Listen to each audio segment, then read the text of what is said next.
అమలాపురంలో ఏబిఎన్ రాధాకృష్ణపై తక్షణ చర్యలు తీసుకోవాలి అని వైఎస్ఆర్ కాంగ్రెస్ పార్టీ నేతలు డిమాండ్ చేశారు. మహిళలపై అనుచిత వ్యాఖ్యలు చేశారని ఆరోపిస్తూ డాక్టర్ బిఆర్ అంబేద్కర్ కోనసీమ జిల్లా పార్టీ అధ్యక్షుడు చిర్లా జగ్గిరెడ్డి అమలాపురం ఎస్పీ కార్యాలయంలో ఏఎస్పీకి వినతి పత్రం అందజేశారు. మహిళలను అవమానించేలా మాట్లాడడం సమాజానికి హానికరమని ఆయన ఆగ్రహం వ్యక్తం చేశారు. రాధాకృష్ణపై వెంటనే ఎఫ్ఐఆర్ నమోదు చేసి కఠిన చర్యలు తీసుకోవాలి అని, అలానే రాష్ట్ర మహిళలకు బహిరంగ క్షమాపణ చెప్పాలి అని డిమాండ్ చేశారు. మహిళల గౌరవాన్ని దెబ్బతీసే వ్యాఖ్యలను ఎట్టి పరిస్థితుల్లోనూ సహించబోమని స్పష్టం చేశారు.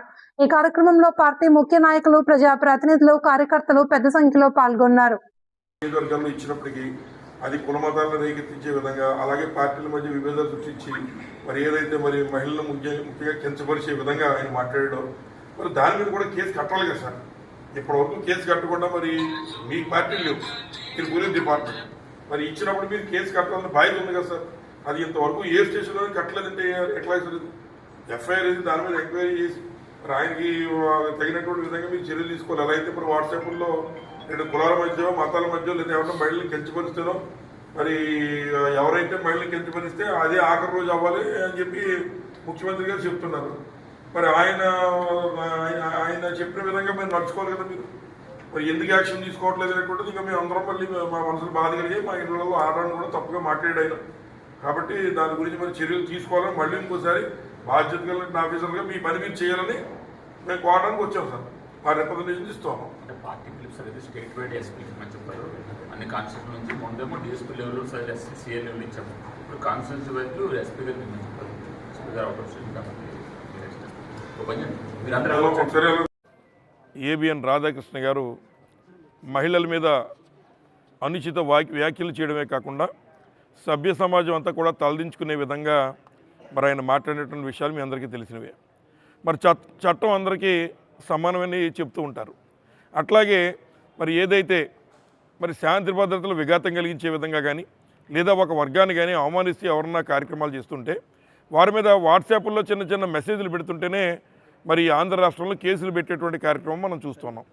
అటువంటి తరుణంలో ఈ రోజున జర్నలిజంలో ఉన్నాను అని చెప్పుకుంటూ పూర్తిగా పచ్చచొక్కా వేసుకుని ఒక వర్గానికి లేదా ఒక పార్టీకి కొమ్ము కాస్తూ జర్నలిజం చాటున బ్రోకరిజం చేస్తున్నటువంటి ఏబిఎన్ రాధాకృష్ణ గారి మీద మేమందరం కూడా కంప్లైంట్లు ఇస్తే దాన్ని కన్సర్న్ పోలీస్ స్టేషన్లో తీసుకుని చెత్తబుట్టలో పడేసిన పరిస్థితిని ఈ సందర్భంగా మేము తెలియజేస్తూ ఉన్నాం. చట్టం అందరికీ సమానమైనప్పుడు ఒక పౌరులుగా ఇంతమంది మహిళల్ని అవమానపరిచినటువంటి రాధాకృష్ణ గారి మీద మేము మా యొక్క వినతిపత్రం కానీ మేము కంప్లైంట్ కానీ ఇస్తే దాన్ని విచారణ చేయవలసిన బాధ్యత పోలీస్ డిపార్ట్మెంట్పై ఉంది. అటువంటి విచారణ ఏది కూడా చేయకుండా కేవలం ఇవాళ ఈ రెడ్ బుక్ రాజ్యాంగంలో ఈ యొక్క కూటమి ప్రభుత్వంలో మహిళలను అవమానపరిచినా పర్వాలేదు, ఎవరి మధ్య ఎటువంటి కార్యక్రమాలు చేసినా మేము ఇట్లాంటి బ్రోకర్లని సమర్థించుకుంటూ ముందుకెళ్తామనే విధంగా ఈ రోజున ఈ యొక్క కూటమి ప్రభుత్వం ఉంది.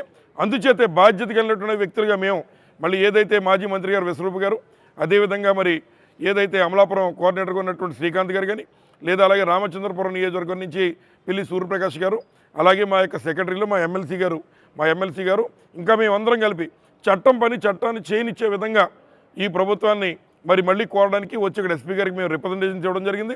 ఇది ఇక్కడితో అంతం కాదు, ఆరంభం.